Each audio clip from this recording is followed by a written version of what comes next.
조만간 공개되는 넷플릭스 기대작들을 모아봤습니다. 당장 오늘 공개되는 따끈따끈한 신작들도 포함되어 있으니 요즘 넷플릭스 볼 게 없다 하시는 분들이라면 신작 정보들 보고 가시길 바랍니다. 그럼 바로 출발합니다. 이곳은 미국의 한 공항. 보안 검색대에서 말단 직원으로 일하고 있는 한 남자가 있습니다.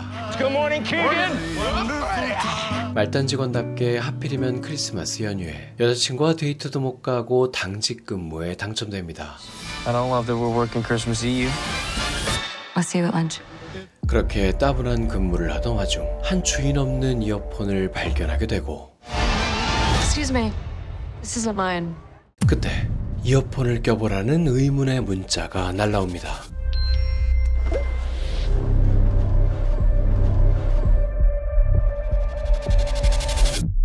Ethan, today is a day that you're going to remember for a very long time, but if you handle it right, you're going to have a chance to forget it. Who are you? Knowing won't change anything, and I hope I don't have to execute someone close to you to prove it. 의문의 목소리가 요구한 것은 단 하나. 뭐가 들어있는지 모를 트렁크 가방 하나를 보안 검색대에 통과시켜 달라는 것.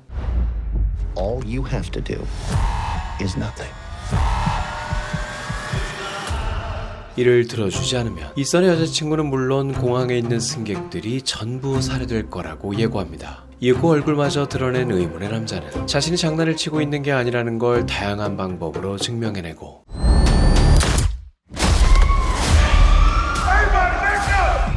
Ethan, are you listening?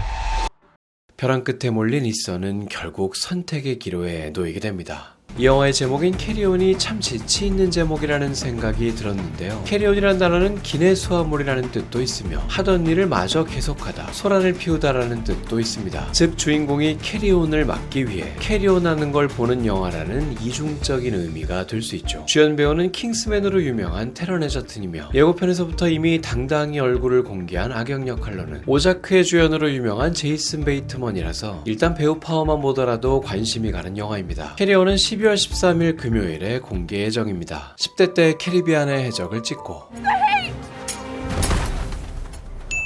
20대 때는 오만과 편견을 찍고 I could ever be prevailed upon to marry.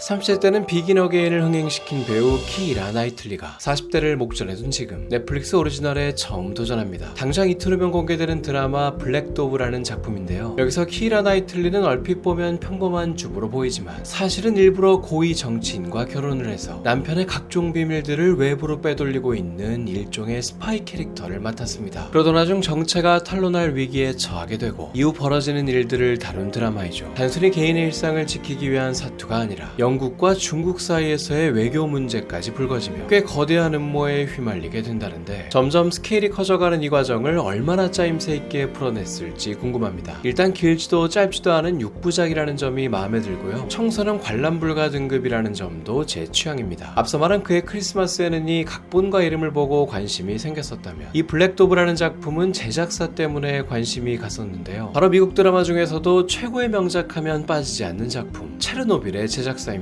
체르노빌은 제가 밤늦게까지 하루 만에 다 본 것도 모자라 2회차 관람까지 했을 정도로 취향 저격이었던 드라마였는데요. 솔직히 예고편만 봐서는 블랙도브가 그 정도 명작 느낌까지는 아닌 것 같지만 그래도 킬링타임용으로는 괜찮지 않을까 내심 기대해봅니다. 블랙도브는 12월 5일 목요일 공개 예정입니다. 통통 튀는 아이디어로 인해 늘 전세계 광고제를 휩쓸고 있는 나라 태국. 그만큼 기발한 아이디어라고 하면 그 어느 나라에도 뒤지지 않는 태국이 오직 아이디어로만 승부하는 4부작 SF물을 내놓았습니다. 파격적인 설정의 미래시대를 배경으로 4개의 각기 다른 에피소드가 진행되는데요. 첫 번째 에피소드는 이제는 성적인 욕구의 해소뿐만 아니라 감정적으로도 완벽한 연애 상대가 되어주는 리얼돌이 판치는 세상에서 인간들이 겪게 되는 뜻밖의 문제를 다루고 있으며 두 번째 에피소드는 사랑하는 사람을 사고나 질병 따위로 먼저 떠나보낸 인간들이 죽은 이들을 복제인간으로서 되살릴 수 있는 세상을 그리고 있습니다. 그리고 세 번째 에피소드는 종교를 소재로 하고 있는데요. 바로 AI가 전통적인 종교를 대체하게 된 세상을 그리고 있습니다. 새 시대의 AI가 선행을 할 때마다 즉석해서 점수가 오르는 걸 보여주는 등 흔히 눈에 보이지 않는 종교적 신념이라는 개념을 마치 눈에 보이는 것처럼 명확한 개념으로 묘사하고 있는 게 인상적입니다. 예고편을 보면 일정 수치를 달성하면 레벨업을 하는 게임 같은 개념이 보이기도 하죠. 태국은 전 국민의 93%가 불교 신자일 정도로 불교 국가로 유명한데요. 그런 태국을 배경으로 하고 있기에 AI에 의해 바뀐 불교가 어떤 식으로 묘사되고 있는지를 보는 것도 관람 포인트입니다. 디스토피아적인 세계관을 그리고 있는 데다가 한 편 한 편이 별개의 사건을 다루고 있다는 점에서 전 세계적으로 큰 사랑을 받은 블랙미러가 연상되기도 하는데요. 실제로 영어권에서는 태국의 블랙미러라고 이 작품을 부르고 있습니다. 예고편의 CG를 봐서는 시각적으로는 꽤 퀄리티 있게 나온 듯한데 다만 언어가 태국어다 보니까 예고편만 보더라도 확실히 익숙하지 않은 데서 오는 듣는 어색함이 있긴 했습니다. 70분 내외 총 4화로 구성되어 있기에 정주행하기에는 괜찮은 분량입니다. 옴니버스 구성인지라 일단 저도 공개 직후 1화까지는 봐보고 정주행을 마저 할지 여부를 결정해볼 예정입니다. 미래의 우리는 12월 4일 수요일 공개 예정입니다. 다음은 크리스마스 시즌과 딱 어울릴만한 신작인데요. 픽사 느낌의 애니메이션 영화 그의 크리스마스에는입니다. 스토리부터가 딱 가족 영화스럽습니다. 크리스마스 날 갑작스럽게 몰아닥친 역사상 최악의 눈보라로 인해 마을 밖으로 나간 어른들이 고립되어 버리고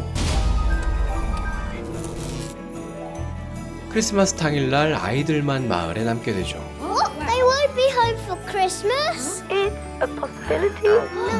그런 마을에 산타가 찾아와서 벌어지는 사건을 다루고 있는 영화입니다. 아이가 있는 저희로서는 연말에 아이들과 함께 볼 수 있는 신작이라는 점에서 일단 매력적이었고요. 다만 우리 애들은 너무 유튜브 쇼츠에만 절여져 있어서 90분이나 되는 시간 동안 과연 끝까지 봐줄런지가 의문입니다. 사실 세상에 찌들어 동심을 잃은 지가 한참 된 저는 이런 류의 애니메이션은 평소에도 그닥 관심이 없는 편인데요. 이 애니메이션의 각본가 이름을 보고 그나마 흥미가 좀 생겼습니다. 바로 제가 한때 많이 애정하던 영화인 러브 액츄얼리와 어바웃 타임의 각본가이자 감독 리처드 커티스의 작품이라는 건데요. 특히 어바웃 타임은 우리나라에서만 330만 관객을 돌파했었을 정도로 한국인 정서에 잘 맞았었죠. 오죽하면 이 영화의 모국인 영국에서보다 우리나라에서 흥행 성적이 더 좋았다고 합니다. 비록 아동동화이긴 하지만 이런 리처드 커티스가 직접 쓴 원작 소설을 바탕으로 했으니 이 정도 이름값이라면 아이들과 집콕하며 영화 데이트도 할 겸 겸사겸사 한번 시도해보기에는 괜찮지 않을까 하는 생각이 들었습니다. 저는 일단 초반 10분 정도 시청해보고 더 볼지 말지를 판단해볼 것 같고요. 어쨌든 그의 크리스마스에는 이라는 제목의 이 영화는 12월 4일 수요일 공개 예정입니다. 다음은 신작 다큐멘터리 하나 소개해드립니다. 12월 6일 목요일에 공개되는 작품으로 해가 갈수록 미칠 듯이 치솟고 있는 암호화폐 비트코인 절도 사건을 다룬 다큐입니다. 미국의 한 30대 부부가 해킹을 통해 무려 12만 개에 가까운 비트코인을 훔친 적이 있었는데요. 오늘날의 가격으로 환산하면 약 16조 원에 달하는 어마어마한 액수입니다. 16억도 아니고 16조면 그야말로 대대손손 잘 먹고 잘 살았을 정도의 돈일 텐데요. 이 부분은 흥부를 주체하지 못하고 돈을 펑펑 써대는 것도 모자라 관종기 넘치게 SNS에 여러 자랑질을 해대다가 결국 꼬리를 잡히고 맙니다. 얼마나 신이 났었던 것인지 심지어 래퍼 데뷔까지 했었죠. 부부 중 아내는 18개월형을 선고받았으나 보석금을 내고 풀려났으며 해커인 남편은 상대적으로 더 죄가 중하다고 판단되어 징역 5년형을 선고받았습니다. 형량이 생각보다 낮았던 이유는 체포된 이후 해킹에 대한 지식을 이용해서 사이버 범죄 수사를 돕고 있기 때문이라고 합니다. 이들의 비트코인 절도는 특히 자금을 세탁하는 방식이 워낙 특이했다는데요. 미국 국세청 요원들조차 혀를 내둘렀을 정도로 다양하고 독특한 방식으로 자금 세탁을 해왔다고 합니다. 다큐멘터리는 이 사건의 모든 과정을 90분 안에 담아냈으며 사상 최대 암호화폐 도난 사건이라는 제목의 이 다큐는 12월 6일 공개 예정입니다. 참고로 같은 사건을 소재로 한 영화 역시 개봉을 준비 중인데요. 클로이 모레츠를 주연으로 한 이 영화는 실제 부부의 이름을 딴 더치 앤 라즐 칸이라는 제목으로 만들어질 예정이며 내년에 개봉 예정이라고 합니다. 그나저나 이 절도 사건 당시 비트코인 시세가 무려 20%나 폭락했었다는데요. 이때 잽싸게 줍줍했으면 지금쯤 저는 상상만 해도 행복한 삶을 살고 있었겠네요. 어제 비상계엄령이 선포된 직후에도 순간적으로 33%나 폭락했었다는데 역시 이쪽 세계는 무섭습니다. 지금까지 12월 초에 공개되는 넷플릭스 신작들 소개해드렸는데요. 항상 OTT를 켜면 뭘 봐야 할지 찾다가 결국 아무것도 못 보고 끄는 경우가 많다 보니 저처럼 선택장애가 있으신 분들께 혹시 작품 선정에 도움이 되실까 싶어서 올려봤습니다. 유익하셨다면 좋아요와 구독 부탁드립니다.